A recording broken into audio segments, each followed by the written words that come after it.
Programme time line सां गॾु आऊं आहियां असद मुमताज़। नाज़रीन, जस्टिस फ़ाइज़ ईसा ऐं उन जे ख़ानदान जो टैक्स रिकॉर्ड गॾु करणु गैर क़ानूनी हो। अॼु सुप्रीम कोर्ट जी लार्जर बैंक तफ़सीली फ़ैसिलो जारी कयो आहे। जस्टिस फ़ाइज़ ईसा जे नज़रसानी वारी अपील ते तफ़सीली फ़ैसिलो जारी थियो। 4/6 जे तनासुब सां इहो फ़ैसिलो जारी कयो आहे। 45 सुफ़नि ते मुश्तमिल इन फ़ैसिले में ॿुधायो वियो आहे त आइनी तौर ते शफ़ाफ़ ट्रायल आइनी तौर ते हर शहरी जो बुनियादी हक़ आहे। तंहिं करे सिर्फ़ु जज जी घरवारी हुजण जे करे उनखे इन हक़ खां महरूम नथो रखी सघिजे। अॼु जॾहिं इहो तफ़सीली फ़ैसिलो जारी थियो त उन में जस्टिस यहया आफ़रीदी उन में इज़ाफ़ी नोट में लिखियो आहे त सरीना ईसा जे मामले ते फ़रूक नसीम ऐं शहज़ाद अकबर जेको आहे उन गैर क़ानूनी तौर ते हिदायतूं जारी कयूं ऐं वज़ीर आज़म उन गैर क़ानूनी हिदायतुनि जी तोसीक़ कई जंहिंजा नतीजा ख़तरनाक निकिरी सघजनि था। जोकी प्रोग्राम में इन ते ई ॻाल्हाईंदासीं त हीअ को फ़ैसिलो आयो आहे, उन खां पोइ हुकूमत जी मोरली पोज़ीशन कहिड़ी बीहंदी, छाकाणि त असां ॾिसूं था पिया त हीअ हुकूमत मुसलसल बहराननि जे वरचड़ लाइ उन जा जेके इतिहादी आहिनि उहे उन खां नाख़ुशि आहिनि। अॼु एजाज़ुल हक़ बि हिकिड़ी स्टेटमेंट जारी कई आहे जंहिंमें उहो ॿुधाए थो पियो त हीअ का हुकूमत आहे, उनखे अपोज़िशन में किराइण जी का ज़रूरत न आहे, हुकूमत पाण मुरादो किरी पवंदी। ॿ ॾींहं अॻु में चौधरी शुजात पिणु इन हवाले सां स्टेटमेंट जारी कई हुई त हुकूमत खे पंहिंजी कारकर्दगी ते ध्यानु ॾियणु घुरिजे, छाकाणि त ईंदड़ वक़्तु हुकूमत लाइ ख़तरनाक साबित थी सघे थो। लेकिन प्रोग्राम में इन ते ई ॻाल्हाईंदासीं। असांखे प्रोग्राम में जॉइन कयो आहे जस्टिस रिटायर्ड शाइक़ ओसमानी साहब ऐं उन सां गॾु हूंदो लाल माली साहब, पाण तहरीक इंसाफ़ जा मरकज़ी अॻवान आहिनि, क़ौमी असेंबली जा मेंबर आहिनि। उन सां गॾु गौस नियाज़ी साहब हूंदो, पाण साबिक़ सेनेटर आहिनि, मुस्लिम लीग नून जा मरकज़ी अॻवान आहिनि। जस्टिस साहब, आपसे प्रोग्राम का आगाज़ करते हैं कि आज जो फैसला तफसीली फैसला जारी हुआ है उसमें ये कहा गया है कि जुडिशल काउंसिल का फ़कत जजेस, उसका फ़कत दायरा कार फ़कत जजेस पर आयद होता है। तो ये बताइए कि जुडिशल काउंसिल का क्या रोल होता है कि जजेस के हवाले से, और दूसरा क्या सदारती रेफरेंस का दायरा कार हो सकता है जजेस पर? देखिए, जहाँ तक कि जुडिशल काउंसिल का ताल्लुक है, जुडिशल काउंसिल एक ही बॉडी है जो कॉन्स्टिट्यूशनल बॉडी है, जो कि जजेस के मामलात में इंटरफेयर कर सकती है और डिसाइड कर सकती है कि जज ने काम सही तरीके से किया है या अगर उसके खिलाफ कोई कंप्लेंट है या क्या है। तो अब लेकिन जहाँ तक कि सदर का रेफरेंस है, वैसे तो कोई भी भेज सकता है जी कोई कंप्लेंट सुप्रीम जुडिशल काउंसिल के पास जी, लेकिन जब सदर भेजता है रेफरेंस तो उसका जो रेफरेंस होता है वो बेस्ड होना चाहिए फैक्ट के ऊपर, प्रॉपर्ली फाउंड फैक्ट्स। लेकिन अगर वो फैक्ट्स जो हैं, जिस तरह के इस फैसले में उन्होंने कहा है कि वो गलत तरीके से दिए गए हैं, तो उस सूरत में वो रेफरेंस जो है वो बेमाने हो जाता है। और ये एक चीज़ बड़ी इम्पोर्टेंट है। और जो कि अभी जो फाइंडिंग जो आपने जिक्र किया था पहले, जो प्रोग्राम शुरू करने से पहले, मैंने अभी जजमेंट पढ़ी तो नहीं, लेकिन उससे जाहिर ये होता है कि उन्होंने ये कहा है कि लॉ मिनिस्टर और दूसरा कोई शहजाद अकबर जो है, इन्होंने गलत तरीके से वो एविडेंस दी है और उस एविडेंस के बेसिस पर सदर ने ये रेफरेंस फाइल किया। तो ये एक बड़ी एक मॉरली तो गवर्नमेंट की पोजीशन बहुत खराब हो जाती है। और उसमें अब उनको गवर्नमेंट को इस जजमेंट के बाद, क्योंकि ये मत भूलें ये रिव्यू है, ये फाइनल हो गया, इसके बाद सुप्रीम जज इस जजमेंट को कोई इंटरफेयर नहीं कर सकता, ये फाइनल जजमेंट हो गई। तो अब जब उन्होंने ये फाइंडिंग कर दी तो अब उस सूरत में गवर्नमेंट के लिए बड़ी मुश्किल पैदा हो गई, क्योंकि अब ये उनके दो जो मेंबरान हैं उनके मुतालिक उन्होंने कहा है कि उन्होंने गैर कानूनी तरीके से इंफॉर्मेशन गैदर की है।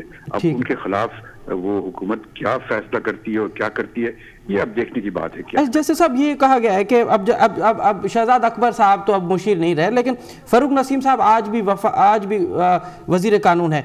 तो इसमें कहा गया है कि उन्होंने गैर कानूनी तौर पे हिदायत जारी की, तो क्या आईनी तौर पे कानूनी तौर पे उनके खिलाफ कोई कार्रवाई हो सकती है? अब यकीनन जब कोई आदमी गैर कानूनी काम करता है, खासतौर से जो गवर्नमेंट ऑफिशियल है, गवर्नमेंट का मिनिस्टर है, तो यकीनन कार्रवाई तो हो सकती है उसके खिलाफ, और शहजाद अकबर के खिलाफ भी हो सकती है, क्योंकि जब वो उनके खिलाफ जब उन्होंने ये काम किया तो उस वक्त वो गवर्नमेंट के एडवाइजर थे, तो वो ना हो अब एडवाइजर तो उसके मतलब ये कि नहीं उनके खिलाफ कार्रवाई नहीं हो सकती, कार्रवाई हो सकती है। अब देखना है कि हमारी हुकूमत जो है वो कहाँ तक ये करती है कार्रवाई उनके खिलाफ।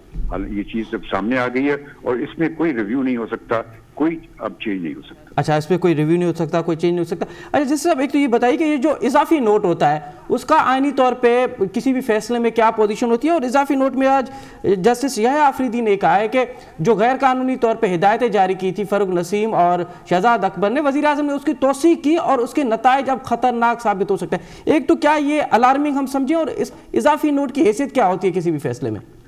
देखिए, जुडिशल डिसीजन कोई भी होता है जहाँ पे एक से ज्यादा जज होता है जी, तो उसमें जो मेजॉरिटी का डिसीजन होता है वो कोर्ट का डिसीजन होता है। ठीक, जो माइनॉरिटी का जो डिसीजन होता है या इख्तलाफी नोट होता है उसकी अपनी वैल्यू यकीनन होती है। हिस्टोरिकली उसकी अपनी वैल्यू होती है और उसमें अगर कोई कानूनी चीज उन्होंने मेंशन की है तो उसको यकीनन देखा जा सकता है, लेकिन फैसला जो मेजॉरिटी का होता है वही होता है और दूसरा नहीं होता।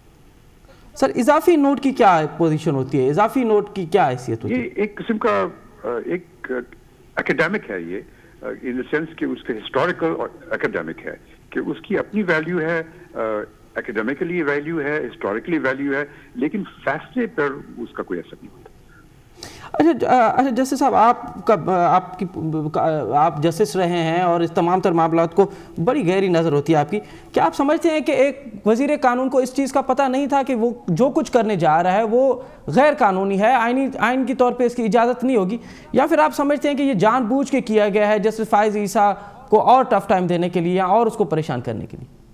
ये तो मेरे लिए कहना मुश्किल है, क्योंकि मुझे मालूम नहीं कि किस कंडीशंस में इन्होंने किया था, लेकिन बासूरत यकीनन एक लॉ मिनिस्टर जो होता है उसको चाहिए कि अगर कोई गैर कानूनी चीज़ है तो उसको नहीं करना चाहिए और दूसरों को रोकना चाहिए, इसका काम है।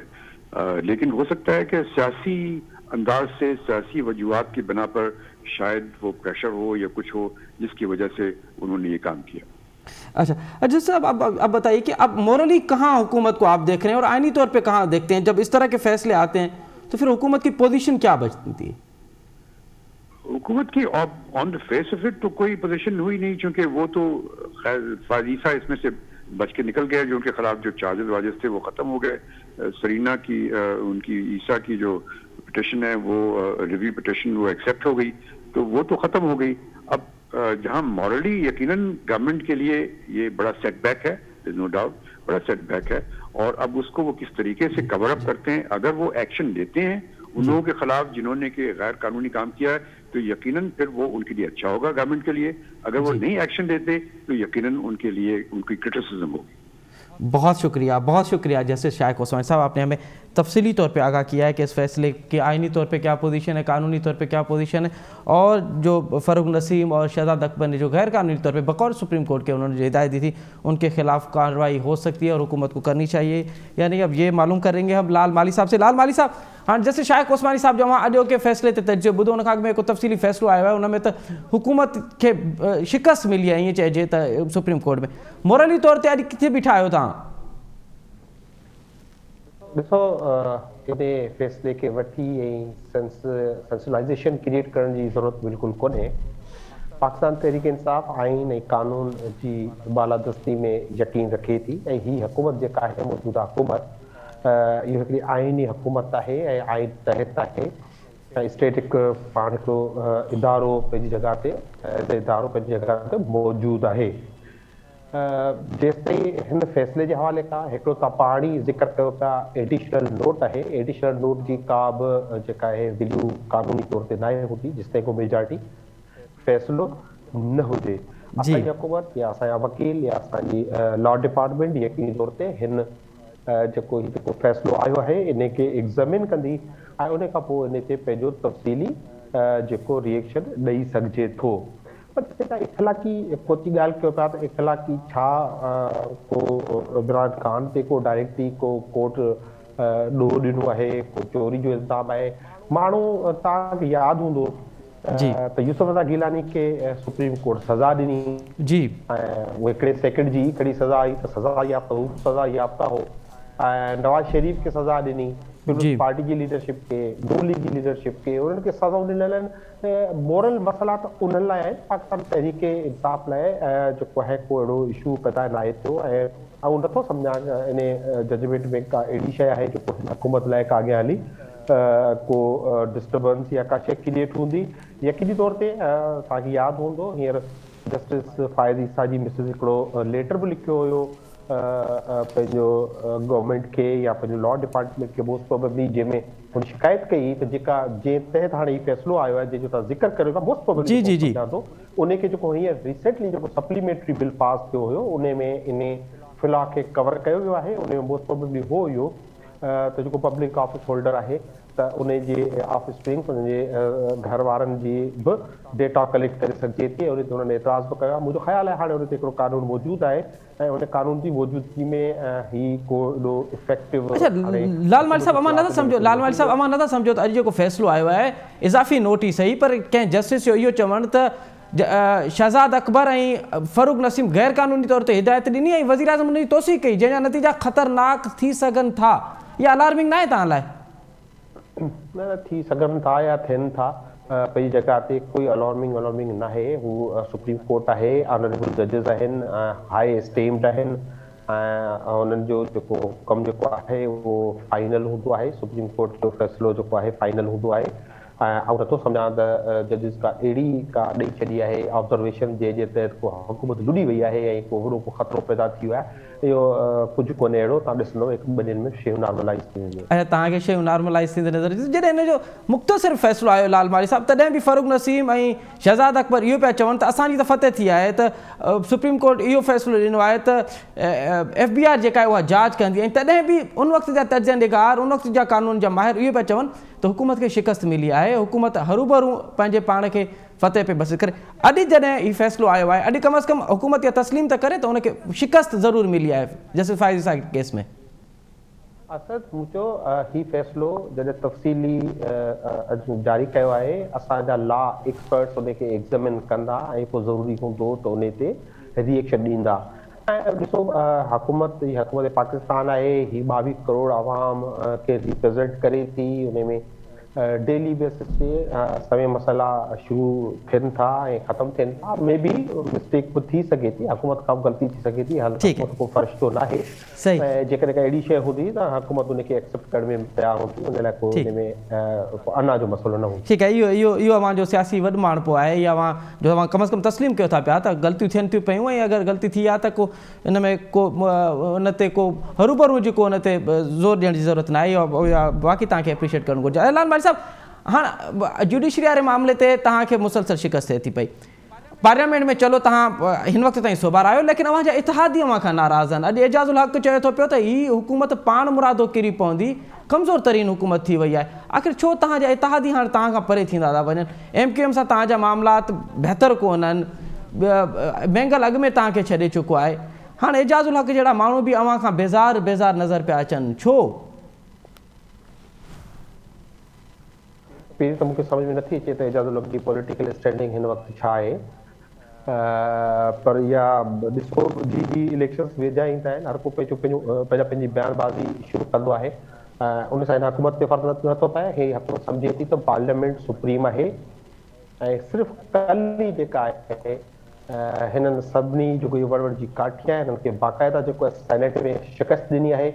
ऐं तव्हां ॾिठो आहे त पीपल्स पार्टी जो यूसुफ गिलानी पिणु जेको आहे उन में जेको वोट ॾियण वक़्तु जेका स्टेट बैंक ते जे हवाले सां जेको वोटिंग थी त उन में गुम थी वियो। त मौजूदा हुकूमत जेको आहे अपोज़िशन खे ऐं उन्हनि सभिनी साज़िशी अनासरनि खे मुसलसल शिकस्त ॾेई रही आहे। ऐं तव्हां यकीन सम्झो त पाकिस्तान जी अवाम सम्झे थो त यकीननि असांखे जेको हिकिड़ो इन्फ्लेशन वारो चैलेंज मौजूदु आहे जेको इमरान ख़ान जी हुकूमत खे आयल आहे, असीं उन खे ई रिज़ॉल्व करण जी कोशिशि कयूं था। असां लाइ ही जेको अपोज़िशन आहे या जिन इदारनि ॾांहुं तव्हां जेको इशारो कयो था, असां लाइ बिल्कुलु को कंहिं बि क़िस्म जो को बि चैलेंज मौजूदु न आहे। असीं सिर्फ़ु इन्फ्लेशन ते कवर कंदा हुआसीं ऐं हीअ त ॾिसो बाज़ी 3.5 सालनि खां ही अॼु जी ॻाल्हि न आहे, 3.5 साल ही हुकूमत सक्सेसफुली पंहिंजा जेके पूरा करे चुकी आहे। हू पंहिंजी जेका दुनिया में जेको इहो पैराडाइमिक आयो कोविड जो उनजी सॼी दुनिया मुतरफ़ आहे त पाकिस्तान तरीक़े सां उनखे सुठे नमूने हैंडल कयो आहे। ऐं रिसेंट जेके इकोनॉमी जी ग्रोथ आहे, इकोनॉमी हाणे राइट पाथ ते आहे। सो अपोज़िशन के इन मामले सां अच्छा लालमाली साहब अवां गुज़िरियल ॾींहं जो ज़िक्र कयो, यकीन अव्हांखे फतेह त थी सेनेट में, अव्हां जी अक्सरियत न हुजण जे बावजूदि अव्हांखे फतेह थी, पर इहो हक़ीक़त न आहे त अपोज़िशन ख़ुदि बि इहा चाहे पई त मिनी बजट बि पास थिए ऐं हीअ को स्टेट बैंक वारो जेको तरमीम बिल हो इहो बि पास थिए। अपोज़िशन ॼण ॿिए दरवाज़े खां हुकूमत सां इन हवाले सां सलाह मशवरे में हुई, जंहिंजो ज़िक्र फवाद चौधरी चयो आहे त असां शुक्रियो अदा कयूं था यूसुफ रज़ा गिलानी पीपल्स पार्टी जो, त अपोज़िशन अव्हां सां हिन मामले ते हिकु पेज ते हुई। जी न, असल में पीपल्स पार्टी या नवाज़ लीग जे पंहिंजा जेके रैंक्स आहिनि उन में तमामु वॾा डिफरेंसिस मौजूदु आहिनि। यूसुफ रज़ा गिलानी अपोजिशन जो जेको आहे अपोजिशन लीडर आहे सेनेट में, ऐं तव्हांखे ख़बर हूंदी त हुनखे अपोजिशन लीडरशिप किथां मिली ऐं अपोजिशन लीडर कीअं थियो। ईअं ई नवाज़ लीग आहे, नवाज़ लीग में कीअं थियो लाल माली साहब? अवां उनखे मदद कोन कई, अवां मदद कोन कई उनखे अपोजिशन लीडर बनाइण में? माली साहब अवां मदद कोन कई यूसुफ रज़ा गिलानी के अपोजिशन लीडर बनाइण में? माली साहब मुझे आवाज अवां ते अचे पे? ठाहियो उनखे, जी बिल्कुलु अचे पियो। इहो आलम आश्कार आहे, सभिनी जे साम्हूं आहे। त ॾिसो हाणे तव्हां ॾिसो जेके यूसुफ रज़ा गिलानी कीअं सेनेट में अपोजिशन लीडर थियो आहे, हाणे उहो असांखे कहिड़ी चैलेंज कंदो, ॻाल्हि सम्झण जी आहे, समझदारी जी आहे। ऐं जेके बि माण्हू ही सम्झनि था त पंहिंजो पीपल्स पार्टी को ईंदड़ वक़्त में कुझु चैलेंज बणंदी, त इहो मुंहिंजो ख़्यालु आहे त ईंदड़ वक़्त में अञा सुकड़जी वेंदी ऐं रूल्स जे कुझु ज़िलनि ताईं महदूद थी वेंदी। ऐं नवाज़ लीग में नवंबर खां पोइ इलेक्शन्स थींदियूं, छाकाणि त नवंबर में तमामु अहम फ़ैसिला थियणा आहिनि।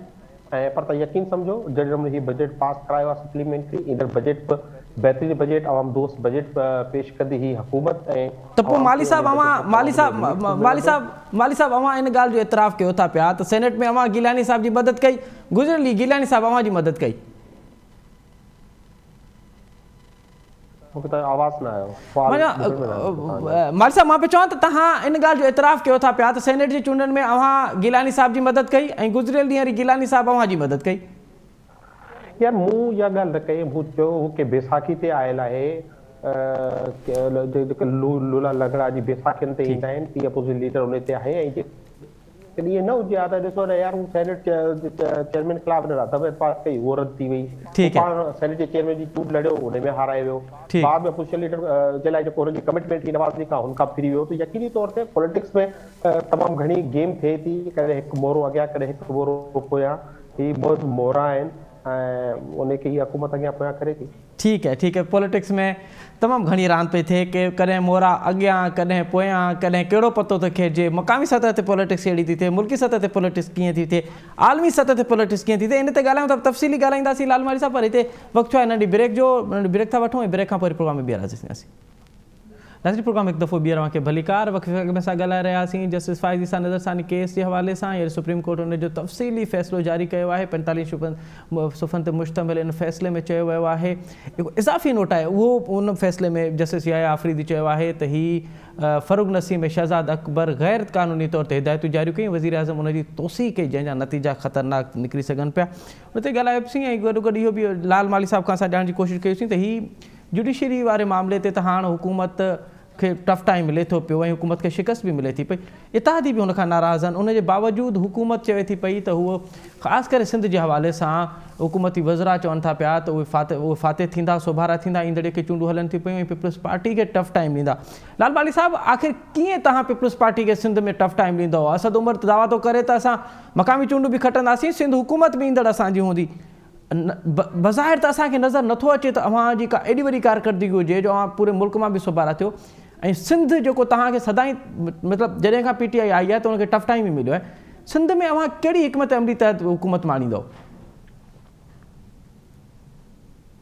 हा असां तव्हां बिल्कुलु ठीकु ॻाल्हि कई आहे ऐं इहो तासुर बि जेको ग़लति आहे जेको तव्हां वटि आहे।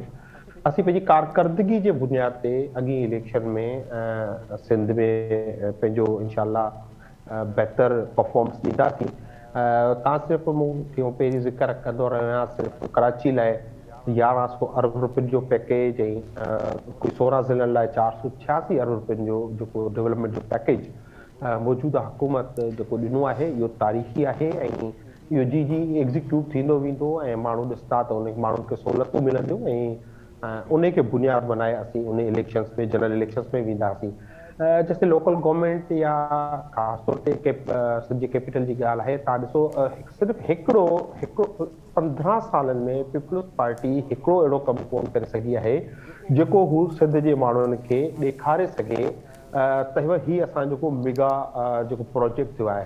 असां हिकिड़ी सिर्फ़ु 16 बिलियन या अराउंड इन ते ग्रीन बस जो है वो स्टार्ट की है वो इंटरनेशनल मयार है उन जो कराची की आवाम उन तमाम घनी खुश है उन में ट्रेवल करे पई बाकायदे नज़र इंदो जड़ो दुबई या दिल्ली या मलेशिया जे सुधरियल मुल्कन में सर्विसेज अॼु असद उमर साहब ऐलान किया है सर्कुलर रेलवे जो है उन बाकी जो फेजेस जो कम जो है उन अप्रूवल की गई है। लाल माली साहब ग्रीन लाइन जो प्रोजेक्ट नून लीग जो सर यो चवण ॾिसो ना नून लीग जा पेपर सब असीं चवनि था सॼो पाकिस्तान में जेके प्रोजेक्ट शुरू थिया सभु हिननि जा शुरू तो कोन थिया न कॾहिं उन्हनि शुरू कया न ख़त्म कया रुगो ॾिसो रुगो ऐलान करण सां प्रोजेक्ट न थींदो आहे उन खे जेसि ताईं अवाम के उन जो फ़ाइदो न थिए उन जो रिज़ल्ट न मिले त अहिड़े प्रोजेक्ट खे तव्हां छा चवंदव त इहा ग़लति ॻाल्हि आहे। जेकॾहिं हीअ हुकूमतूं ॿई हुकूमतूं जेकॾहिं सिंसियर हुजनि हा हीअ हुकूमत साल न को ग्रीन लाइन को इहो करे 90% कम करे छॾे विया ही 90% हिन मौजूदा हुकूमत इहो कमु मुकमल कयो आहे। इहे सर्कुलर रेलवे जो कराची लाइ के फोर जो जेको आहे मनसूबो उन ते जेका आहे पानी की सप्लाई जो उन ते कम तेज़ी सां हलंदड़ आहे ऐं 2023 जे लास्ट ताईं इहो कमु ख़त्म थी वेंदो। ईअं सिंध में कई कम हलंदड़ आहिनि। सिंध में तक़रीबन को 16 ज़िलनि में असीं ज़बरदस्त क़िस्म जा स्टेडियम ठाहियूं पिया ऐं उमरकोट में रहां थो हिते उमरकोट में रोडनि जो ॼार विछायो वञे पियो। उमरकोट में यूनिवर्सिटी जे सब कैंपस लाइ जेका आहे बजट एलोकेट थी वई आहे त इहो परफॉर्मेंस हूंदी आहे न परफॉर्मेंस बाक़ी लबाड़ जी परफॉर्मेंस ॾाढा पूरो उम्मीद आयो त सिंध जे 16 ज़िलनि में वॾा रिकॉर्ड कम पिया करायो। उमरकोट जो ज़िक्र कयो उमरकोट में स्टेडियम ठाराया पिया पर असां ॾिसूं था पिया त जेके ज़मीनी चूंडूं थियूं आहिनि उन में त तव्हांखे 90% शिकस्त थी आहे। जे ज़िले में के शिकस्त थी है अरबाब रहीम जड़े उम्मीदवार के बिहारियो था उते के शिकस्त थी वने उन जे बावजूद एडा पूरो एतमाद आयो खटे विंदो। ॾिसो ॻाल्हि इहा आहे सबका पहिरीं त ईअं त असां केपीके में असांखे जेकॾहिं इशूज़ आया त उनजो मक़सदु इहो नाहे त को असां को पॉलिटिक्स ख़तम थी वई आहे। बेसिकली असांखे क्रेडिट ॾियणु घुरिजे असीं हिकिड़ा मयार हिन मुल्क में पैदा कयूं था पिया त जेकॾहिं शिकस्त थिए त उनखे क़बूल कजे ऐं पंहिंजे खामियुनि खे जेको क़बूल कंदे अॻियां वधणु घुरिजे। ऐं इंशाल्लाह तव्हां ॾिसो जहिड़े नमूने सिंध में ख़ासि तौर ते सभु सिंध में 2018 में पीपल्स पार्टी एतिरियूं सीटूं खटे थी अचे जेतिरियूं मोहतरमा जी शहादत खां पोइ पीपल्स पार्टी सीटूं कोन खटियूं हुयूं त तव्हांखे सम्झणु घुरिजे हाणे हुन एक्सपर्टाइज़ कई आहे जो इलेक्शन चोरी करण में राइट फ्रॉम द बॉटम पर असां उन्हनि खे क़बूल कयो आहे ऐं असां उन्हनि जी इन खे जेको ईवीएम्स जो असां जेको निज़ाम आणणु चाहियूं पिया ऐं इस्लामाबाद जी लोकल गवर्नमेंट इलेक्शन जेके थियण वञनि पिया उन में इलेक्शन कमीशन बि क़बूल करे वरितो आहे त उन में पायलट प्रोजेक्ट जेको आहे उहो इस्लामाबाद जी लोकल गवर्नमेंट इलेक्शन्स में थींदो त इंशाल्लाह तव्हां ॾिसंदव असांजे खटण जी खटी वञण जी हिकिड़ो इहो बि बुनियादु बनंदो ठीक है गेम चेंजर आहियूं असीं तब्दीली पसंदि आहियूं ऐं जेको तब्दीली आणींदासीं गेम चेंजर आहियो तफ़सीली पसंदि आहियो तब्दीली पसंदि आहियो ऐं पूरो एतमाद आहियो। वॾी महिरबानी लाल माली साहब तफ़सीली तौर ते अहिड़े फैसले ते बि ॻाल्हायोसीं असां जनरल पॉलिटिक्स ते बि ॻाल्हायोसीं। असां कोशिशि कईसीं त गौस नियाज़ी जेको नून लीग जो सेनेटर आहे असां उनखे पंहिंजे प्रोग्राम में वठूं ऐं नून लीग जो मौक़िफ़ जेको वठूं। असां मुसलसल कोशिशि कईसूं त असांजी प्रोडक्शन टीम कोशिशि कई त उनखां मौक़िफ़ वठिजे पर कम्युनिकेशन गैप जे करे उनजो मौक़िफ़ असां अव्हां ताईं न पहुचाए सघियासीं। हाणे प्रोग्राम में वधूं था पिया ऐं प्रोग्राम में हाणे ॻाल्हाईंदासीं आलमी सियासत ते यूक्रेन वारे मामले ते अमेरिका ऐं रूस हिकु दफ़ो ॿीहर आमो साम्हूं थी विया आहिनि। हिन वक़्त ताईं जेका सूरत हाल आहे उहा रूस वधीक प्रोग्रेसिव आहे ऐं अगरि यूक्रेन में अमेरिका इंटरवेल करे थो पियो त पोइ यूरोप जी क्या सूरत हाल हूंदी। प्रोग्राम जे हिन से में ते ॻाल्हाईंदासीं। असांजे प्रोग्राम में जॉइन कयो आहे मुल्क जो नाले वारो आलमी सतह ते आलमी सियासत ते तमामु घणी नज़र रखंदड़ ऐं अॻूणो सफ़ीर जनाब GR बलोच साहब ऐं हुन सां गॾो गॾु हूंदो जनाब ज़फ़रुल्लाह शेख साहब। GR बलोच साहब प्रोग्राम में ख़ुशि आमदीद। इहो ॿुधाइजो त हाणे यूक्रेन वारे मामले ते अव्हां कीअं था सम्झो छा अमेरिका इंटरवेल कंदो ऐं असां 2014 में त ॾिठोसीं त रूस टफ टाइम ॾिनो हो अमेरिका खे। हाणे हिकु दफ़ो ॿीहर अमेरिका ऐं रूस यूक्रेन वारे मामले ते आम्हूं साम्हूं थींदा पिया नज़र अचनि। मामिलो छा आहे अव्हांखे छा थींदो नज़र पियो अचे? जी थैंक यू अस्सलाम वालेकुम जी। यूक्रेन मुझे ख्याल है तो वॾो क्राइसिस आहे यूरोप जे हवाले सां। सोवियत यूनियन जी डिसइंटीग्रेशन खां पोइ यूरोप जे तरह सां डिवाइड थियो जेके ईस्ट यूरोपियंस हुआ उहे वरी दोबारा उनमां काफ़ी सारा यूरोपियन यूनियन में हिसो बणिजी विया ऐं वेस्टर्न अलायंस जो हिसो बणिजी विया नेटो जो हिसो बणिजी विया। त उन खां पोइ मुंहिंजे ख़्याल इहो वॾो क्राइसिस आहे जेको यूरोप हिन वक़्तु फेस करे पियो, नंबर 1। नंबर 2, ही इंडिकेट बि करे थो रशिया जी हिकिड़ी वधंदड़ एम्बिशन ऐं उनजा प्लान ऐं हुनजी consolidation as a again regaining its position, जेका उनजी पुराणी जेका हू विञाए चुका हुआ त प्यूटिन जो ख़्वाब इहो आहे त वरी रशिया जेको आहे उहो ई सोवियत यूनियन वारो जेको आहे उहो हासिल करे सघे, उहो जेको आलमी सतह ते उते रिकग्निशन थी। ऐं सभ खां ॿी ॻाल्हि इहा त इन्हनि सभिनी इलाइक़नि खे जेके जे वेझो वेझो आहिनि, ख़ासि करे यूक्रेन खे जंहिंसां हुनजी तक़रीबन 12 भाई जेको आहे सो बॉर्डर आहे, हू हुनखे पंहिंजो एरिया ऑफ इन्फ्लुएंस सम्झे थो। त लॻे ईअं थो त हुनखे, छाकाणि जो यूक्रेन जी जेका हींअर प्रो वेस्ट गवर्नमेंट आहे, जेका आई आहे हिकिड़े प्रो मॉस्को इन खां 2014 में खां पहिरियां जेको विक्टर हुयो उहो प्रो मॉस्को, हुनखे हटाए ऐं जेको आहे सो ही प्रो वेस्टर्न अची विया। त हिकु त उहो हिकिड़ो प्यूटिन जो रहंदो हुयो जहिड़ो कर पलाह में चइजे अमेरिका सां, त हाणे हू चाहे थो ऐं देर आर रिपोर्ट्स त ही चाहे थो त इहो ब्लड पंहिंजो प्रेशर जेको आहे बॉर्डर ते उहो बिल्ड करे ऐं का अंदरूनी जेका आहे सा तब्दीली आणे यूक्रेन में, ऐं उते को प्रो मॉस्को माण्हू आहे। अच्छा, अवां चओ पिया त प्यूटिन इहो चाहे थो पियो त यूक्रेन में तब्दीली आणे। अगरि प्यूटिन जी इहा ख़्वाहिश आहे त पोइ अमेरिका इनखे कीअं फेस कंदो? अमेरिका लाइ हाणे कहिड़ा पता आहिनि? जी, अमेरिका जे लाइ हिन वक़्तु पतो जेको आहे सो ख़ासि इन करे कोन्हे त हुन चई छॾियो आहे त असां पंहिंजा फोर्सिस या ट्रुप्स ऑन ग्राउंड न मोकिलींदासीं, वेपन ॾींदासीं, पैसा ॾींदासीं, पॉलिटिकल प्रेशर विझंदासीं, सैंक्शन लॻाईंदासीं रशिया ते, लेकिन असां ऑन ग्राउंड न वेंदासीं। ऐं जेसिताईं यूक्रेन जी आर्मी ऐं रशिया जी आर्मी में वॾो फ़र्क़ु आहे। रशिया जी आर्मी तमामु घणी आहे ऐं उन वटि इक्विपमेंट आहे, उन वटि जहाज़ आहिनि, इन्हनि वटि बि काफ़ी सारो इक्विपमेंट आहे। मां हिकिड़ो कंपेरिज़न पे ॾिठो उन्हनि ॿिन्ही जो, but still obviously Russia is a global power. अच्छा, ठीक है। ऐं वटि आहे, so there is a mismatch militarily, लेकिन अमेरिका लाइ वॾो इम्तिहान आहे। जेकॾहिं हू छॾे थो त बि मसइलो आहे, ऐं जेकॾहिं अॻिते वञे थो त पंहिंजो पाण खे हिकिड़े वरी ॿिए कॉन्फ्लिक्ट में विझंदो जी अफगानिस्तान मां विड्रॉ करण खां पोइ। अच्छा, अवां चओ पिया त अमेरिका हाणे ॿिटे बाट ते बीठो आहे, अगरि छॾे थो त बि हुनजे लाइ मसइलो आहे, अगरि अॻिते वधे थो त बि हुन लाइ मसइलो आहे। जीअं असां बक़ौल तव्हांजे त जीअं अफगानिस्तान में थियो ऐं जीअं शाम में थियो, जीअं शाम में बि अमेरिका खे पोइते हटण जे करे बि अमेरिका खे नुक़सान थिया। अच्छा जी बुल्ला साहब, हाणे बर्तानिया जी पोज़ीशन असांखे यूक्रेन वारे मामले ते वाज़े नज़र अचे थी पई त उहा अमेरिका सां गॾु बीठो आहे। यूरोप जा ॿिया मुल्क, जर्मनी अव्हांखे किथे थो नज़र अचे, फ्रांस किथे थो नज़र अचे, यूरोप किथे बीहंदो जॾहिं ख़ुदा न ख़ास्ता अगरि रूस ऐं अमेरिका आमो साम्हूं थियनि था पिया त पोइ अव्हांखे यूरोप जा ॿिया मुल्क किथे नज़र था अचनि? इहो ई मसइलो आहे त हींअर यूरोप जेको आहे सो पोलराइज़्ड आहे।